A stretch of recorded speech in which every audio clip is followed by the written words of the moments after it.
안녕하세요. 집사TV의 집사입니다.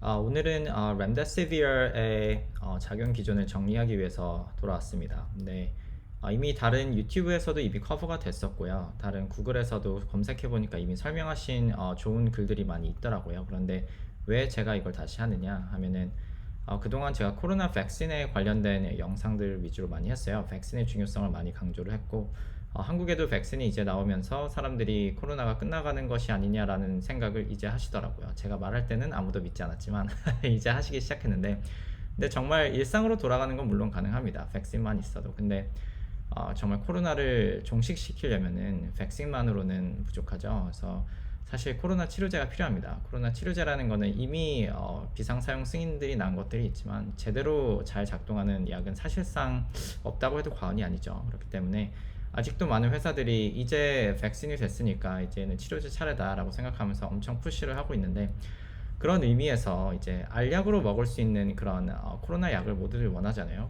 이제 병원 가서 맞는 게 아니라 마치 그 인플루엔자로 치면은 타미플루죠. 그래서 그런 것들이 있으면 하는 바람을 모두 하고 있는데, 그런 의미에서 약간 밑밥을 까는 영상이기도 합니다. 그런 것들을 앞으로 얘기를 좀 하고 싶기 때문에 그런 의미에서 렘데시비어를 보는 게 굉장히 의미가 있어요. 이게 초창기 데이터가 좋았을 뿐더러 이게 처음에 이제 사람들이 원래 에볼라 바이러스로 사용했던 약을 이제 코비드 19 약으로 리퍼퍼스를 할 때 되게 테라피릭 레셔널이 분명했습니다. 그리고 지금 클리니컬 데이터가 뭐 상당히 좋지는 않아서 이게 뭐 어떻게 하냐 이런 말이 있긴 하지만, 이거에 이 렘데시비어의 업그레이드된 버전을 사람들이 지금 많이 하고 있거든요. 그렇기 때문에 여전히 같은 메커니즘 오브 액션, 같은 기전을 가진 약들이 앞으로 FDA 어프로브 될 가능성이 충분히 있습니다. 그런 의미에서 렘데시비어를 시작하는 의미로 준비를 해봤고요. 그리고 오늘은 다른 영상과는 다르게 이 약의 형태는 프로드럭이에요. 그래서 프로드럭의 컨셉도 오늘 한번 커버를 할 수 있는 기회를 가지도록 하겠습니다. 그래서 많은 분들이 아시겠지만 이 렘데시비어 자체는 원래는 에볼라 바이러스 치료제로 개발이 됐었고요. 여기 보면 2016년에 뭐 페이스 2가 있었다. 에볼라 바이러스에 대항하기 위해서 길리어드사에서 원래 만들었다가 이제 2020년 초에 SARS-CoV-2 팬데믹이 나오자 이제 이걸 리퍼퍼스를 했죠. 에볼라 바이러스를 했던 걸 리퍼퍼스를 했다. 근데 이게 레셔널이 아까 말씀드렸듯이 분명하다고 말씀드렸던 게, 이게 뭐 아무 바이러스, 항바이러스 제제를 이렇게 바꾼 게 아니고요. 둘 다 이제 싱글 스트랜디드 RNA 바이러스입니다. 바이러스도 종류가 여러 개 있죠. 그 지놈의 형태에 따라서 DNA 바이러스냐, RNA 바이러스냐, 또 그게 싱글 스트랜디드냐, 더블 스트랜디드냐 이렇게 나눌 수가 있는데, 둘 다 싱글 스트랜디드 RNA 바이러스여서 그 바이러스의 라이프 사이클이 굉장히 비슷합니다. 그래서 같은 몰레큘을 타겟해서, 그러니까 에볼라 바이러스에서 타겟하는 몰레큘을 SARS-CoV-2에서도 당연히 타겟할 수 있을 거라고 생각을 했죠. 그래서 리퍼퍼스를 했었습니다. 그래서 제가 뭐 라이프 사이클을 갈 건 아니고, 보시면 이게 SARS-CoV-2가 있으면 기본적인 컨셉은 그거죠. 여기 셀이 있으면 셀 안에 바이러스가 들어옵니다. 들어와서 나갑니다. 나갈 때 그냥 나가는 게 아니죠. 여기서 뭘 하죠? 자기 자신을 불리는 스텝이 있죠. 엄청 많아지는 스텝이 있습니다. 그 스텝이 뭐다? RNA, 왜냐면 이게 RNA 바이러스이기 때문에 자기의 지놈인 RNA를 2배로 늘리고, 그 2배로 된 거를 4배 늘리고, 4배를 8배로 늘리고 하는 스텝이 필요한 거죠. 그때 필요한 스텝이 뭐냐면은, 뭐 뒷부분에 좀 더 자세하게 그 메커니즘을 갈 텐데, 빠른 결론을 원하시는 분들이 말씀드리면, 이게 RDRP라고 불리는 RNA Dependent RNA Polymerase, 이게 RNA Polymerase 하면은 폴리가 자체가 머레이스 자체가 중합한다는 뜻이거든요. 그래서 자기 RNA 그 지놈이 있으면 코로나 자기의 유전 정보를 가지고 있겠죠. 그게 여기 글씨로 쭈루룩 써 있으면은 그걸 복사하는 스텝이 있습니다. 그 복사하는 몰레큘 이름이 뭐다? RNA에 디펜던해서 RNA를 중합한다 해서 RNA Dependent RNA Polymerase. RNA는 이제 자신의 지놈 자체죠. 자신의 지놈인 RNA 디펜던해서, 앞에 나오네, 앞에 디펜던해서 자기 RNA를 중합한다. 그래서 여기서 하나가 두 개가 되고 두 개가 네 개가 되는데, 결론부터 말씀드리면 많은 분들이 알고 계시겠지만 렘데시비어는 이 RDRP를 이니비터합니다.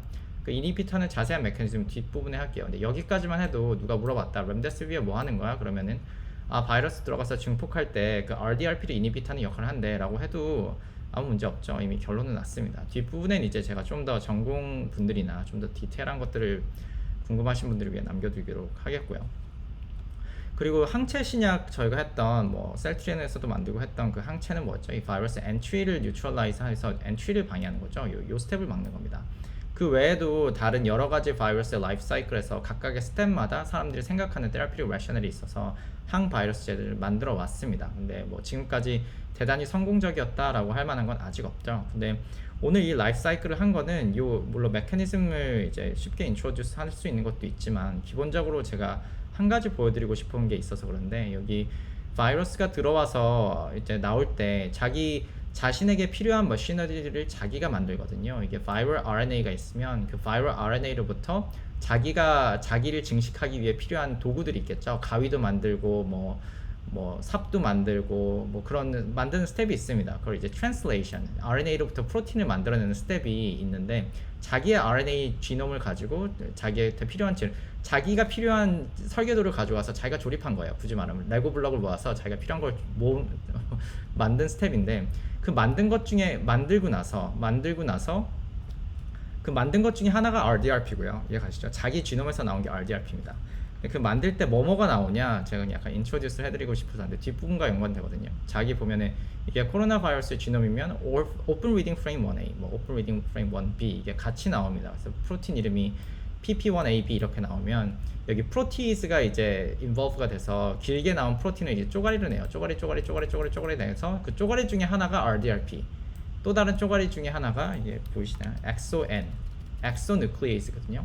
엑소누클레이즈가 이제 나중에 제가 말씀드린 람데시비어의 resistant mechanism을 잘 설명하고 있습니다. 이건 뒷부분에 나올 거예요. 그래서 이걸 인트로듀스 하기 위해서 했고 이 프로티스를 당연히 블락해도 코로나 레플리케이션을 잘 할 수 있겠죠. 그 약도 지금 사람들이 테스트를 하고 있습니다. 근데 어쨌든 포인트는 뭐였냐면은 코로나의 라이프 사이클이 있고 기본적으로 람데시비어는 RDRP에 디펜던한 그 지놈 레플리케이션 스텝을 블락하는 거고 그리고 그 RDRP 자체는 이제 코로나 지놈에서 나온 거죠. 코로나 진에서 프로틴이 나오고 나서 프로틴이 쪼개진 그거 일부가 RDRP고 엑소엔이 있다 할 거고 그리고 오늘의 주인공 람데시비어는 이제 프로드럭입니다. 프로드럭인데 프로드럭이 뭐냐 이게 새로 나온 컨셉에서 말씀드리면 이게 드럭이 약이잖아요. 약이 생기기 전 이게 드럭이 액티브한 폼이라면 그 액티브하기 전 폼을 우리가 먹는 겁니다. 이해가시죠? 약 자체를 먹는 게 아니라 약이 되는 폼은 우리 몸에 들어가서 변해가지고 약이 된 거예요. 근데 약이 되기 전 단계를 먹습니다. 그래서 프로 하면은 뭐뭐 전이란 뜻이거든요. 그래서 프로드럭인 거고 여기 대표적인 그냥 대표적인 아니라 얘가 나옵니다. 이게 우리의 히어로는 람데시비어 히어로로 해야 되나요? 액티브 폼은 이 파란색의 이제 스캐폴드에 디펜던합니다. 이 파란색만 뽑으면 이 사람들 이름 붙여놨죠. GG441524 한데 이게 우리 몸으로 만약에 세포 속으로 들어간다. 세포 속으로 들어가면은 이게 이제 그 아까 말했던 RDRP를 인히빗 시킬 수 있어요. 근데 우리는 이걸 넣는 게 아니라 뭘 넣는다? 이 친구를 넣는다. 이 친구 프로드럭을 넣는다. 우리가 원하는 건 파란색인데 이 검정색이 붙어있는 걸 같이 넣습니다. 이유가 뭐냐 하면은 이게 논문이 있는데 이게 뉴클레오사이드 어널로그예요. 제가 뒷부분에 뉴클레오사이드에 대한 얘기를 할 텐데 일단 그냥 뉴클레오사이드 어널로그라고 인정을 하고 일단 넘어가면 뉴클레오사이드 어널로그인데 뉴클레오사이드 어널로그는 세포벽을 잘 통과를 못합니다. 바깥에서 안으로도 못 들어오고 안에서도 밖으로 못 나가요. 이게 하이드로필릭한 멤브레인, 그러니까 세포벽이 되게 찰지가 네거티브가 많이 되어 있으면 그 밀어내가지고 마치 자석이 밀어내듯이 해서 못 지나가는 거예요. 근데 옆에 이걸 붙이면 뭐다? 이 옆에 붙인 그 친구의 이름은 이렇답니다. 굉장히 이름이 어려운데 아릴록시 포스포아미데이트 힘드네요. 가 붙어 있으면 세포벽을 통과한답니다. 그래서 이 사람들의 아이디어는 우리가 원하는 건 파란색인데 이 옆에 이 친구를 붙여서 아릴록시 포스포아미데이트라는 친구를 붙여서 세포벽을 통과하게 한 거죠. 그래서 통과 잘 못하고 이게 잘 안 보이죠. 통과 잘 못한다고 써 있습니다. 검정색을 써 있고 이 분홍색이죠. 이 경우는 분홍색 친구를 붙여가지고 통과하게 만들었습니다. 통과한 후에는 이 분홍색이 필요 없죠. 그러니까 우리 몸에 있는 엔자임을 이용해서 이 친구가 자동으로 이게 점점 없어집니다. 분홍색이 없어지고 맨 마지막에 남은 것이 뭐죠? 뒷부분에 제가 소개를 드릴 nucleoside monophosphate가 되고 nucleoside monophosphate에 포스포릴레이션이 두 개가 더 붙으면 뭐죠? nucleoside triphosphate. 뒷부분에 나올 텐데 이게 흔히 말하는 RNA가 우리 몸에 DNA는 ATCG, RNA는 T가 U로 바뀌었죠? 맞나요?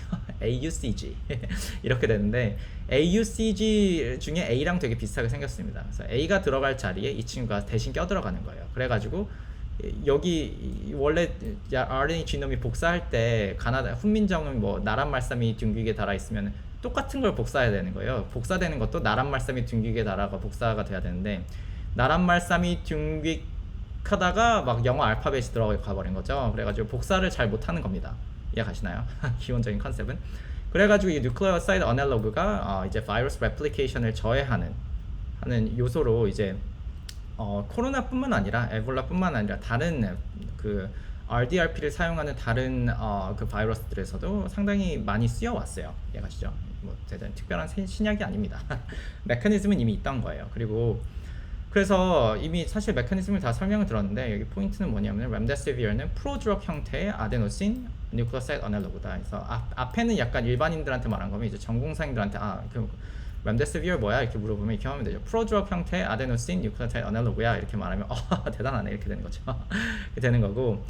바이러스 레플리케이션 되는 게 약간 심플리파이드 있죠. 심플리파이드 있고 초록색을 바탕으로 노란색을 만들려고 하는데 우리가 만든 이 렘데시비어 이제 뉴클레오사이드 코어만 이제 프로세스 돼서 맨 마지막에 나온 게 뭐죠? 뉴클레오사이드 트라이포스페이트이 붙어 있는 액티브 메타볼라이트. 이걸 흔히 렘데시비어 트라이포스페이트 이렇게 부르거든요. 그리고 이게 아까 말씀드렸듯이 아데노신 트라이포스페이트 ATP랑 되게 비슷해요. ATP, 뭐 UTP, CTP, GTP가 하나하나씩 끼어들어가지고 우리 바이러스 지놈을 사진법으로 표현을 한 거죠. 그렇죠. 근데 A가 들어갈 자리에 이 친구가 컴피티션 합니다. 이게 얘가 들어갈 수도 있고 A가 들어갈 수도 있고 얘가 들어갈 수도 있고 해서 만약에 운이 안 좋아서 얘가 들어가 버리면은 A가 들어간 애 다른 애가 들어가 버린 거죠.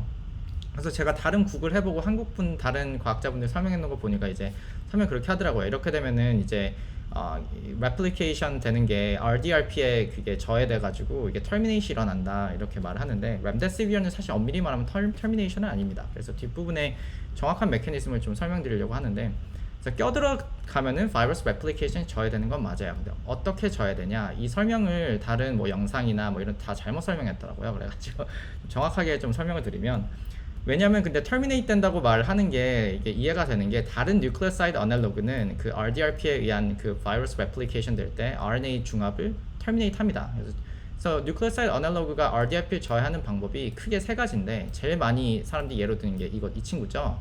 ribavirin이라는 친구인데 이 친구는 이제 RNA 들어가가지고 뮤테이션을 막 집어넣어요. 뮤테이션을 막 집어넣어서 그냥 바이러스를 그냥 망가뜨려냈고 나란말싸미 둥기에 달하면 그 글자를 다 바꿔버립니다. 다 바꿔버리는 친구고 이 친구는 나란말싸미 둥기에 달아 뭐 서로 사마띠 아니할세 이거 다 말해야 되는데 다 안 말하고 나란말싸미까지만 하고 끊어버린 거예요. 터미네이터이기 때문에 이해가시죠? 이런 역할을 하는 뉴클레오사이드 어널로그가 있고 근데 렘데시비어 같은 경우는 이 다른 얘들과 조금 달라요. 메커니즘을 연구를 해보니까 이게 체인 터미네이터가 될 수는 있는데 바로 터미네이션이 안 됩니다. 그래서 사람들이 delayed chain terminator라고 부르고 그 메커니즘이 바로 RDRP 스톨링이거든요. 그래서 보시면 제 그림을 하나 해놨는데 여전히 이게 포스포다이에스터 본드가 여전히 일어납니다. 그러니까 RNA 중합이 멈추는 게 아니에요. 그 다음 거랑 계속 인코퍼레이션이 될 수 있고 스톨링이 된다. 이게 스트럭처 베이스로 최근에 나왔고 RDRP 스톨링이 된다는 건 예전부터 알고 있었고 이제 스트럭처를 최근에 밝혔는데 여기 보시면 이게 사이노 그룹 이게 사이노 그룹을 제가 설명 안 했네요. 여기 보시면 여기 약간 사이노 그룹이 이게 여기 ATP 보시면 여기 아무것도 없죠. 쉽게 말하면 ATP 우리 원래 A는 아무것도 없는데 렘데시비어 옆에 붙으면 여기 CN이 붙어 있습니다. 요 친구가 요거랑 스트럭처 다르게 요게 더 있잖아요. 요게 껴 들어갔을 때 요게 뭘 할지를 한번 상상해 보시면 되겠죠. 이해가시죠? 제가 뭘 잘못 눌렀는데 편집은 하지 않습니다. 와. 네, 이거 그냥 가죠. 저는 편집하지 않겠습니다. 아까 CN이 들어있는 게 뭐가 되는지 한번 보시면 되겠죠. 뭐가 될까요? 여기 CN이 들어있으면 5 있으면 여기가 지금 RNA가 중합돼야 되는 자리예요. 0번 자리라고 할게요. 0번째 RNA가 중합돼야 되는 자리인데 렘데시비어 보라색이 여기 껴 있습니다. 세 번째 마이너스 1, 2, 3일 때는 괜찮아요. 중합이 되는데 만약에 네 번째 자리에 껴 있다 그러면은 이 친구가 계속 RNA가 이제 뭐 ATP 뭐 UTP가 막 이렇게 들어가다가 이 렘데시비어가 클래시 되는 자리는 네 번째 자리에 있을 때 클래시가 됩니다. 그래서 스톨링이 되는 거죠. 요 친구는 RDRP의 일부고 RDRP에서 있는 어떤 잔기랑 렘데시비어에 있는 아까 있었던 이 사이아노 그룹 사이아노 그룹 아까 튀어나온 CN 있죠. 그 CN이 클래시가 일어나서 여기서 멈춰버립니다. 이해가시죠? 멈춰버리고 중합은 사실 일어나고 그래서 이 친구가 약간 리키하다고 생각하시면 돼요. 뭐냐면 이 친구들은 앞에 있는 애들은 그냥 바이러스를 다 부셔버리는 친구라면 렘데시비어는 부셔버리면 좋은데 부시지 못하고 스톨링만 시킵니다. 스톨링만 시키고 이 스톨링을 시킨다는 것 때문에 이제 렘데시비어가 약간 리시스턴트 메커니즘이 있거든요. 이게 바이러스가 이걸 극복해낼 수가 있습니다. 여기까지 할게요. 왜냐면은 극복해내는 걸 제가 오늘 말씀드리기 위해 한 거기 때문에 아까 바이러스의 코로나 바이러스 프로틴 처음 나왔을 때 이제 프로티에이즈에서 이게 잘린 것 중에 나온 것 중에 하나가 RDRP, replication을 위해서. 그리고 XON이라는 게 나오는데 XON이 뭐냐 하면은 여기 나오면은 replicate 하다가 remdesivir가 잘못된 nucleoside analog가 들어가잖아요. 이 XON이 와서 이거 고칩니다. 스톨링 되는 동안 remdesivir가 RDRP를 스톨링 하는데 그동안 이 친구가 와서 고쳐요. 바이러스가 이걸 이미 극복하는 거를 이미 가지고 있습니다. 그래가지고 remdesivir가 다 좋은데 코로나 바이러스는 이걸 극복하는 메커니즘이 이미 있어서 이게 근데 이거 SARS-CoV-2 나오기 전부터 이미 알고 있던 메커니즘인데 보시면은 XON을 없앤 친구는 이제 바이러스가 이제 작동을 잘해 약의 작동을 잘해서 바이러스 타이터가 빨리 주는데 XON이 있으면 와일드 타입인 경우에는 이게 고쳐져 가지고 바이러스가 클리어가 훨씬 느립니다. 이해가시죠? 이거는 그래서 렘데시비어의 한계가 메커니즘 상으로 이제 밝혀지고 있기 때문에 사람들이 하는 일은 뭐다? 이 렘데시비어의 한계를 극복하기 위한 다른 방법의 RDRP를 공격하는 방법을 지금 찾고 있다. 물론 다른 바이러스 라이프 사이클 중에 다른 것도 지금 보고 있긴 한데 그 중에서도 제 개인적인 생각으로는 전통적으로 계속 해왔던 RDRP를 공격하는 게 가장 빠른 시간 내로 지금 치료제를 만들 수 있는 사실상 방법이고 알약으로 만들 수 있는 방법이고 렘데시비어의 한계를 지금 조사를 했기 때문에 그걸 극복하기 위한 연구를 지금 여러 곳에서 하고 있다. 아카데미 레벨이든 아니면 회사 레벨이든 하고 있다. 이런 말씀을 드리려고 하고요. 그래서 렘데시비어 자체는 그냥 오늘 결론을 내기 위해서 하면은 뭐다?